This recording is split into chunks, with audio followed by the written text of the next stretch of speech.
Infinite series में आज हम लोग लेबनिज टेस्ट पढ़ने वाले हैं। इससे पहले हम लोग बहुत सारा टेस्ट पढ़ लिए हैं। P series test, comparison test, Raabe test, logarithmic test, De Morgan and Bertrand test, ये सारा टेस्ट का प्रूफ और स्टेटमेंट हम लोग ऑलरेडी पढ़ चुके हैं।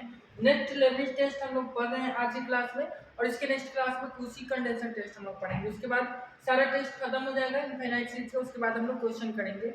ये टेस्ट बहुत ही ज़्यादा इंपॉर्टेंट है। ये 5 बार पूछा हुआ है बिहार यूनिवर्सिटी में 2021 तक, ठीक है। 10 साल में 5 बार पूछा हुआ है, मतलब 1 साल गैप करके ये पूछता है लेबनिज टेस्ट, ठीक है। तो इसलिए ये बहुत ज़्यादा इंपॉर्टेंट है। सबसे पहले हम लोग इसका स्टेटमेंट समझेंगे और उसके बाद इसका प्रूफ देखेंगे। तो सबसे पहले इसका स्टेटमेंट समझते हैं। इसका स्टेटमेंट बहुत ही सिंपल है। बाकी सारा जो भी हम लोग टेस्ट पढ़ रहे थे वो सारा टेस्ट पढ़ रहे थे किसी पॉजिटिव टर्म की सीरीज के लिए। मतलब हम लोग जो भी सीरीज पढ़ रहे थे उसका प्रत्येक टर्म पॉजिटिव होता था, वो पॉजिटिव टर्म का सीरीज था। जैसे 1 + 2 + 3 इसको पॉजिटिव टर्म का सीरीज बोलते हैं। ऐसे यहाँ ये सारा का सारा इसका जो टर्म है वो प्लस के साथ अटैच है, ठीक है। लेकिन जो लेबनिज टेस्ट हम लोग को पढ़ना है वो अल्टरनेटिव सीरीज के लिए पढ़ना है, इस टाइप की सीरीज के लिए नहीं पढ़ना है। लेबनिज टेस्ट इस टाइप का सीरीज होगा जैसे 1 - 2 + 3 - 4 + 5 - 6 ऐसे करके ये अल्टरनेट साइन चलेगा। एक प्लस में होगा और एक माइनस में होगा। इसका सारा टर्म एक प्लस में होगा, एक माइनस में होगा, ऐसे करके होगा। तो इस टाइप की सीरीज को हम लोग अल्टरनेटिव सीरीज बोलते हैं। तो ये जो लेबनिज टेस्ट है ये अल्टरनेटिव सीरीज के लिए है। ये लेबनिज टेस्ट बताता है कि कोई अल्टरनेटिव सीरीज कब कन्वर्ज करेगा और कब डाइवर्ज करेगा। तो इसका क्या कंडीशन है, इसका स्टेटमेंट क्या है, अब समझते हैं, ठीक है। तो आप समझ गए अल्टरनेटिव सीरीज क्या होता है। अल्टरनेटिव सीरीज में ही ये अप्लाई होता है लेबनिज टेस्ट, ठीक है।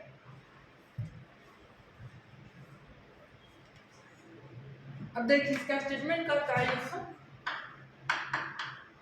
सिग्मा un, या फिर यहीं पे लिख देते हैं। अब अल्टरनेट बनाने के लिए -1 का पावर n - 1 हम रख रहे हैं। अब n की जगह पे 1 रखिएगा तो ये प्लस में आएगा, फिर 2 रखिएगा तो ये माइनस में आएगा, 3 रखेंगे तो फिर प्लस में आएगा, ऐसे करके ये चलेगा। ये अल्टरनेट साइन को इंडिकेट करता है, ठीक है। अब इसके बाद हम कोई भी सीरीज ले लेते हैं। मान लीजिए यहाँ पर गिवन ले लीजिए, ठीक है। गिवन कोई ऐसा nवां पद है और ये अल्टरनेट सीरीज को बता रहा है। इस टाइप का कोई अल्टरनेटिव सीरीज है देन तब सच दैट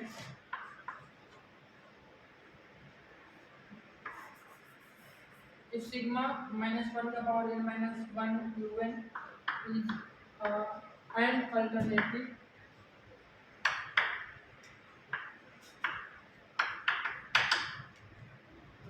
series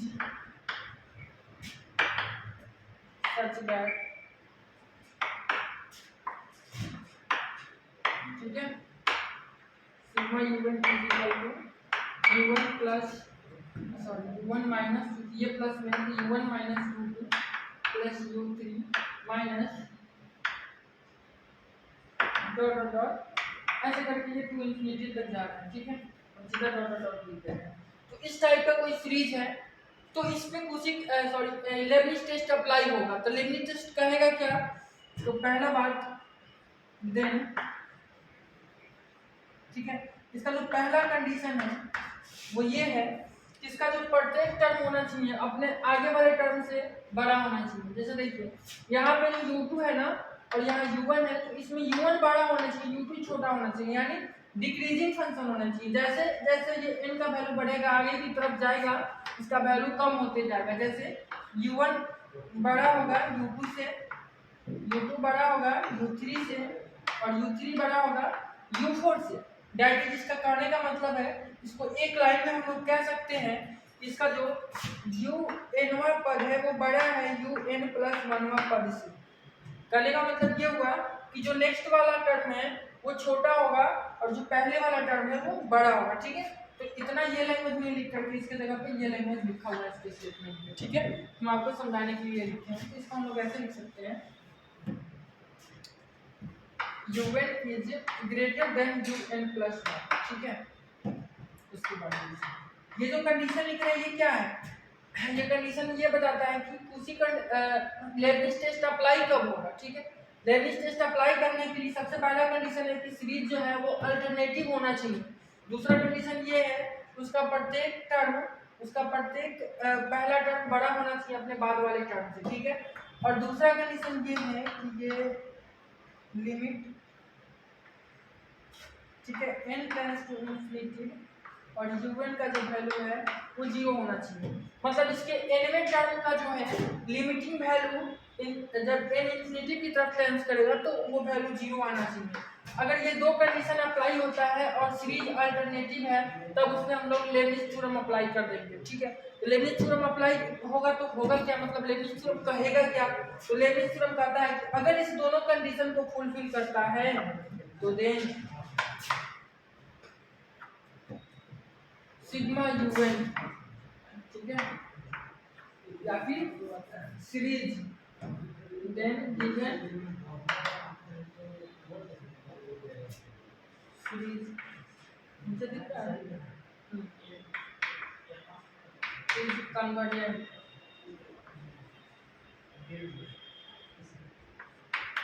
अब डाइवर्जेंट वगैरह का बात इसमें नहीं किया गया है, लेबनिज़ टेस्ट सीधा कहता है कि अगर सीरीज अल्टरनेट चल रहा है और इस दो कंडीशन को फुल कर रहा है, ये दो कंडीशन उस पर अप्लाई हो जा रहा है तो वो सीरीज कन्वर्जेंट है, ठीक है। अब डाइवर्जेंट वगैरह की चर्चा यहाँ नहीं की गई है, तो सीधा हम लोग अगर ये कन्वर्जेंट नहीं है तो उसके बाद बस बात खत्म हो, डाइवर्जेंट तो हो सकता है, डाइवर्जेंट ही होगा, अगर कन्वर्जेंट नहीं है तो दूसरा क्या, तो इसी नहीं कंक्लूजन निकल जाता है। तो फिलहाल हम लोग को इतना ही समझना है इसका स्टेटमेंट, एग्जाम में भी ऐसे ही लिखना है कि अगर कोई सीरीज है इस तरीके से जो अल्टरनेट चल रहा है और दो कंडीशन को, कौन कौन सी कंडीशन कि यूएन बड़ा होगा यूएन प्लस 1 से और यूएन का लिमिटिंग वैल्यू 0 होगा, तब वो जो सीरीज है वो कन्वर्जेंट होगा, ठीक है।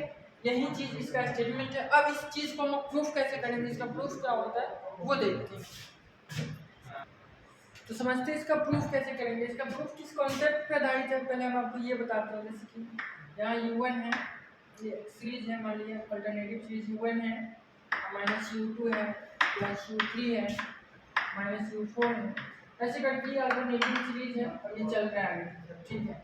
अब इसको प्रूफ कर देना है कि ये कन्वर्ज करता है। कन्वर्ज करने का क्या मतलब है कि इस सारे का जो सम आएगा, इस सारे का जो सम आएगा वो एक फाइनाइट नंबर आएगा। तो ये बात हम कैसे सिद्ध कर पाएंगे, यही चीज समझना है, ठीक है। तो अगर कोई सीरीज ऐसे इनफाइनाइट तक जा रहा है तो एक कॉन्सेप्ट होता है कि अगर इसके अंदर से एक छोटा सा हम खुद से इसका सीरीज निकालते, जैसे इसमें तो बहुत सारे टर्म हैं तो हम इसके कुछ टर्म को ले करके उसका सम निकालते हैं। अगर वो फाइनाइट आया, वो कन्वर्ज किया और फिर एक और उसका पार्ट निकालते हैं, उसको भी दिखाते हैं कि वो भी कन्वर्ज कर रहा है, तो वो पूरा सीरीज कन्वर्ज करता है, ठीक है। ऐसा कॉन्सेप्ट होता है। जैसे कि ये इनफाइनाइट सीरीज है तो इसमें बहुत सारे टर्म हैं, बहुत सारे टर्म चल रहे हैं, तो हम क्या करते हैं इसमें कुछ टर्म को निकाल कर एक उसका सम निकालते हैं और देखते हैं वो कन्वर्जेंट है या फिर नहीं, ठीक है। उसके बाद एक और टर्म निकालेंगे और उसको देखेंगे कन्वर्जेंट है या नहीं, और इस तरीके से जब देखेंगे कि इसके अंदर के बहुत सारे टुकड़े का जो सम है वो कन्वर्ज कर रहा है, वो सम फाइनाइट आ रहा है, उसका जो वैल्यू है वो फाइनाइट आ रहा है, तो वो अगर कन्वर्ज करेगा तो वो पूरा सीरीज भी कन्वर्ज करेगा। इस कॉन्सेप्ट पे इसका प्रूफ आधारित है। जैसे इसमें हम क्या करेंगे, एसएन बनाएंगे। एसएन क्या होता है, सम ऑफ एन टर्म्स, ठीक है। इसका देखेंगे कि एन टर्म का सम कितना आ रहा है, ठीक है। अगर एन टर्म का सम जो है वो फाइनाइट नंबर आता है तो सीरीज कन्वर्ज करता है, इस कंक्लूजन निकलेगा। उसके बाद ऐसे ही एस टू एन टर्म का सम निकालेंगे, ठीक है, और देखेंगे इसका सम कन्वर्ज कर रहा है या फिर डाइवर्ज कर रहा है। इस तरीके से निकाल करके हम लोग कंक्लूजन निकालते हैं, ठीक है। तो इसी टाइप के कॉन्सेप्ट पे आधारित है। तो पहले हम लोग एसएन का वैल्यू निकालेंगे, फिर एस्टिमेट का वैल्यू निकालेंगे, देखते हैं कन्वर्ज करता है क्या करता है, ठीक है। तो स्टार्ट करते हैं इसका proof.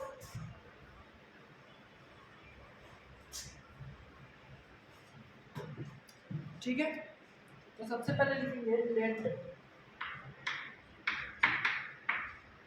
SN is equal to nth partial the nth partial nth sum of sum of ये तो सम है, sum of nth partial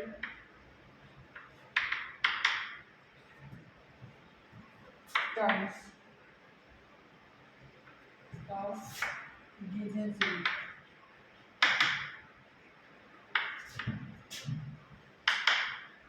इसका मतलब क्या हुआ कि Sn जो है वो इंडिकेट कर रहा है सम ऑफ nth पार्शियल टर्म, मतलब जो गिवन सीरीज है उसका जो पार्शियल मतलब छोटा सा एक सम है जो nth मतलब nth टर्म का है, n को टर्म का है, उसको ऐसे इंडिकेट कर रहा है। ठीक है, तो इसका मतलब क्या हुआ, इसका मतलब ये हुआ कि ये u1 minus u2 plus u3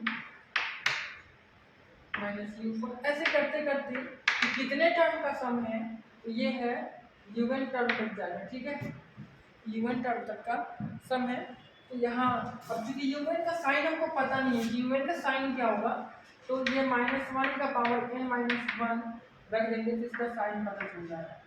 ठीक है, इतना तो आपको समझ में आ रहा होगा, क्योंकि यहाँ n के जगह पे क्या है हमको नहीं पता है। ठीक है, उसी के आधार पे n का जो वैल्यू है उसी के आधार पे जो साइन निर्धारित होता है। जैसे यहाँ पे n के जगह पे 1 है तो ये प्लस h2 है तो ये माइनस h3 है। यानी हम देख रहे हैं कि अगर इवन नंबर है तो साइन प्लस में है, अगर ऑड नंबर है तो साइन माइनस में है। तो यहाँ हमको पता नहीं है कि n इवन आएगा या फिर ऑड आएगा, इसलिए ये पावर में रखे हैं। ठीक है, ये इसको एडजस्ट कर लेता है साइन। ठीक है, तो इसका जो सम है वो Sn है, हम ऐसा एज्यूम किए। ठीक है, अब इसका सम Sn है तो अब एक काम करते हैं, इसीलिए हम S2n पे चर्चा करते हैं। S2n क्या होगा, तो इसी तरीके से S2n भी होगा। S2n में क्या होगा, u1 होगा माइनस u2 होगा, ठीक है, अब प्लस u3 होगा माइनस u4 होगा प्लस डॉट डॉट। अब देखिए यहाँ पे अब u2n, ठीक है, इसको कहाँ तक ले जाएंगे, u2n तक ले जाएंगे, उसको तो n तक ले गए हैं क्योंकि वो Sn था और ये S2n है तो u2n तक जाएगा। अब 2n है तो n की जगह पे कोई भी नंबर आएगा उसमें अगर हम 2 से मल्टीप्लाई कर देंगे तो वो क्या हो जाएगा, इवन हो जाएगा। अगर इवन हो जाएगा तो इवन का साइन हमेशा क्या रह रहा है, माइनस में रह रहा है, यानी यहाँ पे जो है वो माइनस आने वाला है, माइनस में पता चलिए। ठीक है, इसलिए इसको हम लोग यहाँ माइनस में रखेंगे। ठीक है, चलो अब एक काम करते हैं कि S2n प्लस 1 भी निकाल ही लेते हैं। S2n प्लस 1 क्या होगा, इसके एक स्टेप बाद का टर्म आएगा। ठीक है, तो u1 minus u2 plus u3 minus u4 और plus dot dot minus u2n और प्लस u2n प्लस 1। ठीक है, इसके बाद वाला टर्म बढ़ जाएगा। ठीक है, अब क्या करते हैं, इसमें से इसको सब्ट्रैक्ट करते हैं, घटाते हैं। क्यों घटाते हैं, तो सिंपल सा बात है, आगे आपको धीरे धीरे समझ में आएगा। अच्छा, इसको +1 नहीं +2 तक निकालते हैं।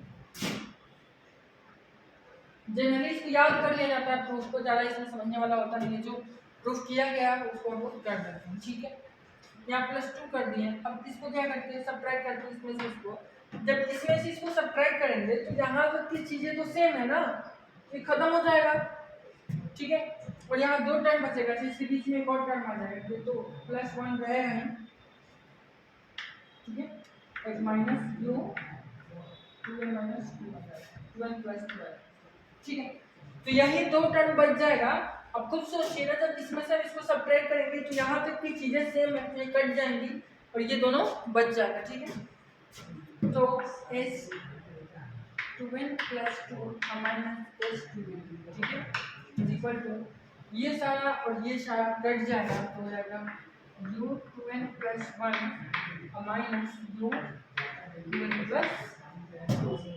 ठीक है, तो ये इसका वैल्यू आ गया। हम काम करते हैं बॉक्स में।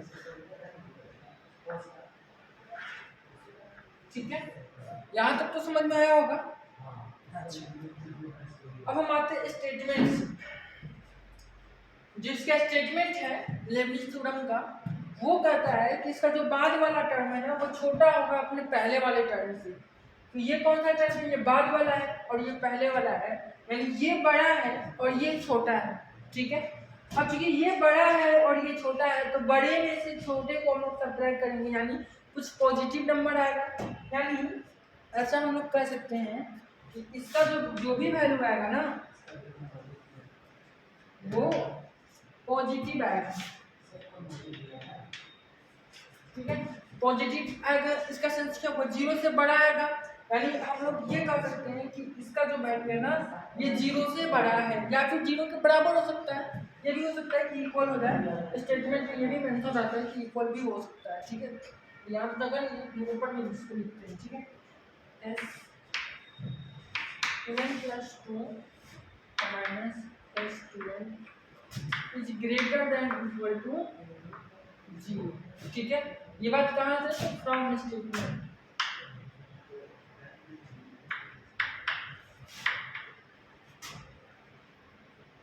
ठीक है। ये बात कहाँ से मेंशन है?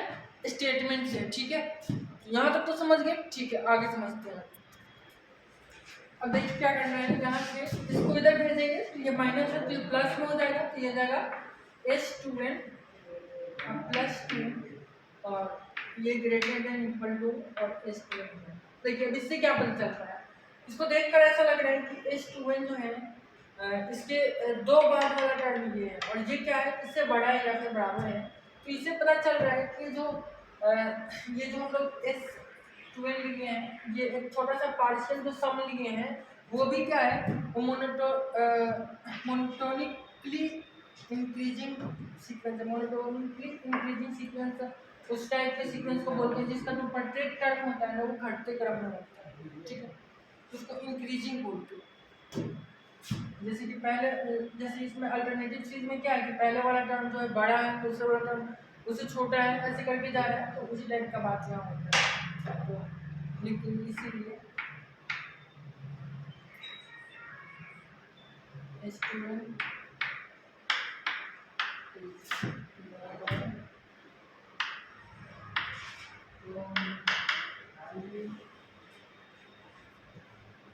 इंक्रीजिंग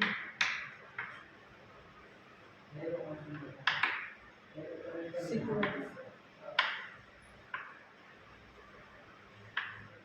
ठीक है। इस रिजल्ट को यहीं जाने देते हैं, ठीक है। अब एक काम करते हैं कि एस स्टूडेंट जो एक्चुअल में एस स्टूडेंट है इसको हम कैसे लिख सकते हैं, u1 minus u2 plus u3 minus u4, ऐसे में जो डॉट डॉट बढ़ रहा है उसको कैसे हम लिख सकते हैं। तो ध्यान दीजिएगा, इसको ऐसे भी लिख सकते हैं plus u2n minus 2 minus u2n minus 1 और plus u,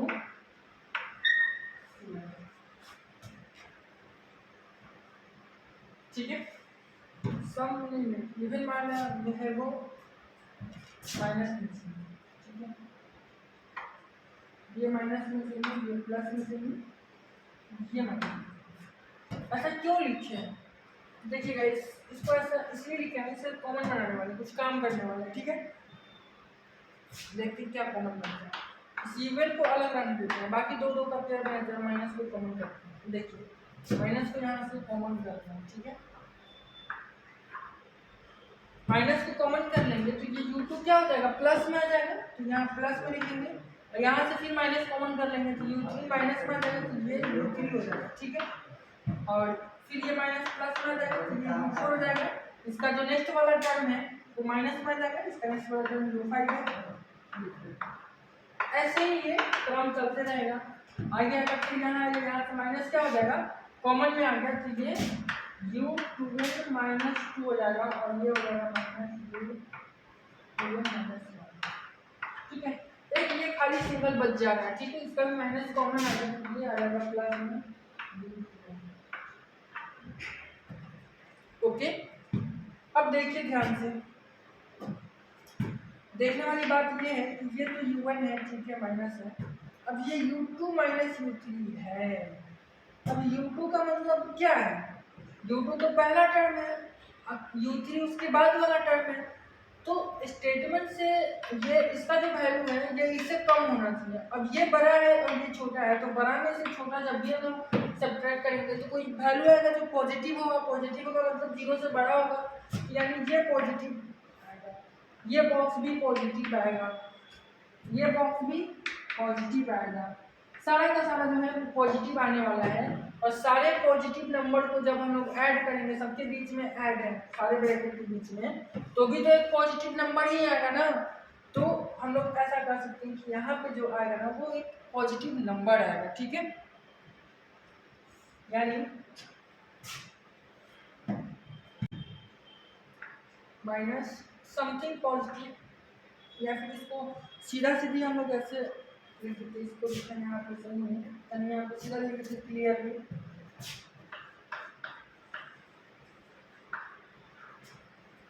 clearly S2n is less than, ठीक है, क्योंकि अब ऐसा हम इसलिए लिख रहे हैं क्योंकि अब ये UN है, ठीक है। अब देखिएगा ये UN है, UN में से ये पॉजिटिव ये सारा को ऐड करेंगे तो कुछ ना कुछ तो इसका वैल्यू होगा ना। मान लीजिए कि इसका वैल्यू 5 होगा, तो UN में से जब 5 घटा देंगे, सब्ट्रैक्ट कर देंगे, तो UN तो नहीं रहेगा ना, UN से कुछ कम हो जाएगा, यानी एसिड का जो वैल्यू है वो UN से थोड़ा सा कम होगा, ठीक है। कितना कम होगा आपको नहीं पता, इसलिए यहाँ लेस देन लिखते हैं, ठीक है। एसिड का जो S2n का जो वैल्यू है वो हमेशा UN से कम ही होगा, ठीक है, क्योंकि इसमें से इतना सारा टर्म घटाया जा रहा है, ठीक है। अब चूंकि S2n का वैल्यू हमेशा UN से कम होगा, यानी S2n का जो है सुप्रीमम है UN, ठीक है। UN जो है S2n का सुप्रीमम हो गया, इससे ये मतलब निकल रहा है कि UN जो है वो कन्वर्जेंट है, ठीक है, क्योंकि इसका एक सुप्रीमम मिल गया। इसका कितना भी यहाँ एक जगह पे आप कुछ भी रख लीजिए, इसका वैल्यू जो है हमेशा UN से कम ही आने वाला है। तो हम लोग कह सकते हैं यहाँ से कि S2n जो है वो कन्वर्जेंट है। तो है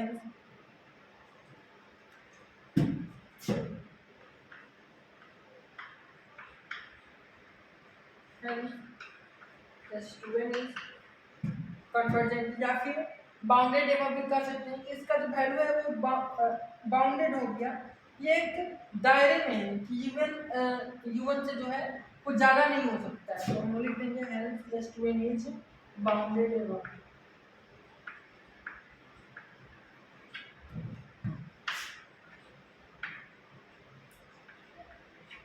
ठीक है।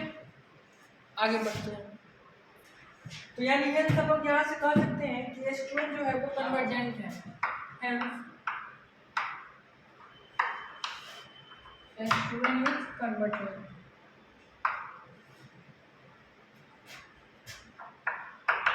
ओके, ठीक है। अब हम लोग को प्रूफ करना है, now we will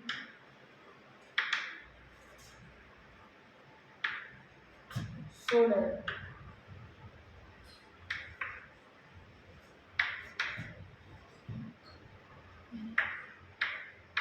S2n plus 1 is also convergent,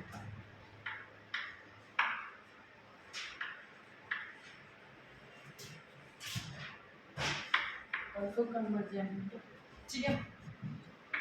अब हम लोग को एक चीज और शो कर देना है, अगर आप ये शो करने में सक्षम हो जाते हैं कि S2n plus 1 भी कन्वर्जेंट है, तो हम लोग कह सकते हैं कि ये सीरीज जो है गिवन सीरीज वो भी कन्वर्जेंट होगा, क्योंकि हम लोग ऑलरेडी दिखा चुके हैं कि S2n जो है वो कन्वर्जेंट है, ठीक है। तो अब S2n plus 1 को कैसे दिखाएंगे कि ये भी कन्वर्जेंट है, इसके लिए काम करते हैं, लेट S2n का लिमिटिंग वैल्यू निकालते हैं, limit n tends to infinity S2n, ठीक है।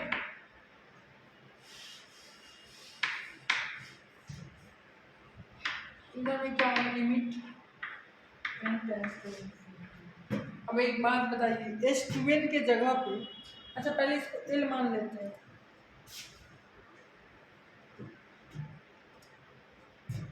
ना इक्वल टू L मान लेते हैं, ठीक है। अब इसका लिमिटिंग वैल्यू निकालने का प्रयास करते हैं, इसीलिए limit n tends to infinity S2n plus 1 is equal to, इसके बराबर में क्या लिखेंगे, यहाँ पे S2n plus 1 है, ठीक है। तो S2n plus 1 को हम लोग ऐसे लिख सकते हैं, पहले limit n tends to infinity Sn plus Sn में क्या ऐड करेंगे कि S2n प्लस वन हो जाएगा। अच्छा ऐसे नहीं, S2n यहाँ पर रखेंगे, ठीक है। अब ध्यान से समझिएगा, जो सीरीज चल रहा था ऐसे U1 minus U2 minus U3 plus बराबर ऐसे U2, ठीक है। U12 के जस्ट बाद आ रहा था minus U2n plus, sorry plus में आ रहा था, ये माइनस आ रहा था, इवन वाला माइनस आ रहा था, ठीक है। तो अब देखिए यहाँ से यहाँ तक का जो टर्म था इसी को तो ऐसे ही बोल रहे थे ना S2n, तो ये S2n है। अगर इसमें ऐड कर देते हैं U2n प्लस वन को तो वो S2n प्लस वन हो जाएगा, ठीक है। यानी यहाँ पे हम ऐसे लिख सकते हैं limit n tends to infinity U2n plus one. ध्यान दीजिएगा यहाँ S2n है, यहाँ U2n प्लस वन है, इस सम को बताता है, जबकि U2 इसके टर्म को बता रहा है, ठीक है। अब इसको सिंप्लीफाई कैसे करेंगे देखिए,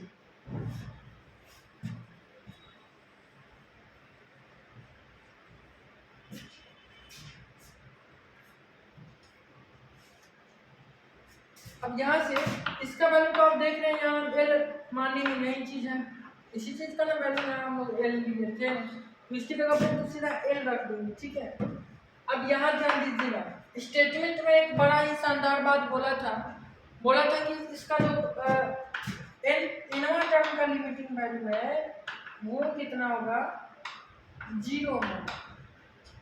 ये बात स्टेटमेंट में करी गई थी लेब्निज थ्योरम, ठीक है, लेब्निज टेस्ट के, ठीक है।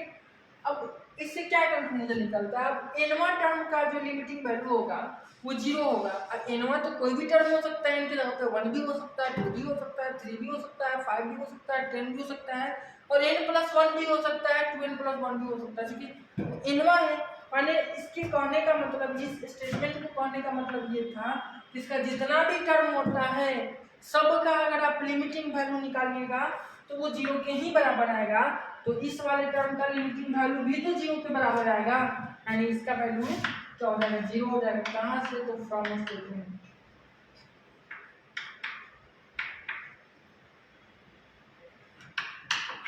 ठीक है।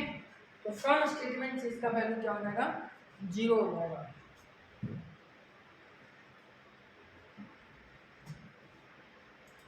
अब देखिए इसका भी वैल्यू कितना आ गया, एल ही आ गया। अब आप ध्यान से देखिएगा, S2n का जो लिमिटिंग वैल्यू है वो भी एल है, S2n प्लस 1 का लिमिटिंग वैल्यू है वो भी एल है, ठीक है। तो फ्रॉम इक्वेशन 2 एंड 1 एंड 2 से हम कह सकते हैं कि S2n भी कन्वर्जेंट है। क्यों, क्योंकि इससे दोनों का जो लिमिटिंग वैल्यू आ रहा है सेम, तो जब पहला सीरीज कन्वर्जेंट है तो दूसरा सीरीज भी कन्वर्जेंट होगा, क्योंकि दोनों अगर दो सीरीज का लिमिटिंग वैल्यू सेम आ जाए तो दोनों एक साथ कन्वर्ज करता है या फिर डाइवर्ज करता है। तो हमको पता है कि S2n कन्वर्जेंट है, तो S2n प्लस 1 क्या हो जाएगा, ऑल्सो कन्वर्जेंट हो जाएगा, ये भी कन्वर्जेंट हो जाएगा। तो यानी हम कह सकते हैं from 1 and 2 S2n plus 1 is also convergent, नीचे दिख रहा है ऑल्सो,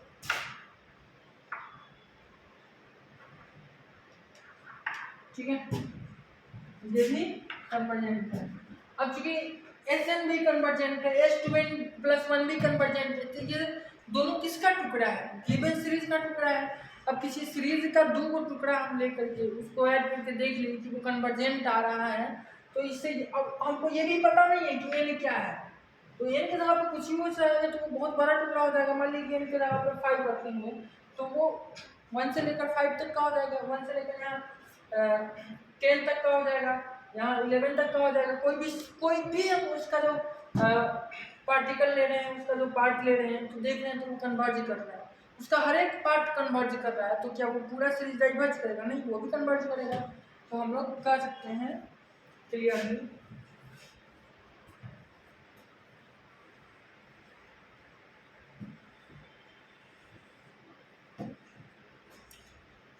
सीधा यहाँ लिख देंगे, चूंकि S2n,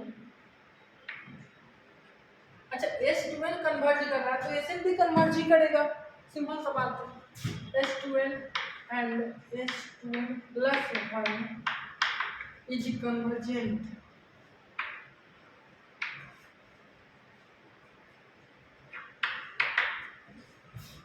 So hence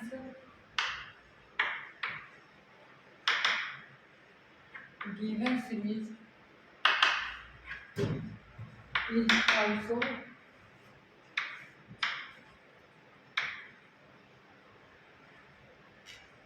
convergent. ठीक है, और यही चीज हम लोग को क्या करना था, प्रूव करना। ठीक है, तो ये था लेबनिज टेस्ट, खत्म हो गया। अब हम लोग नेक्स्ट वीडियो में उसी कंडेंसेशन टेस्ट को करेंगे। ठीक है, और उसके बाद इनफाइनाइट बहुत सारे क्वेश्चन हम करेंगे, समझेंगे कि क्वेश्चन कैसे बनाए जाते हैं।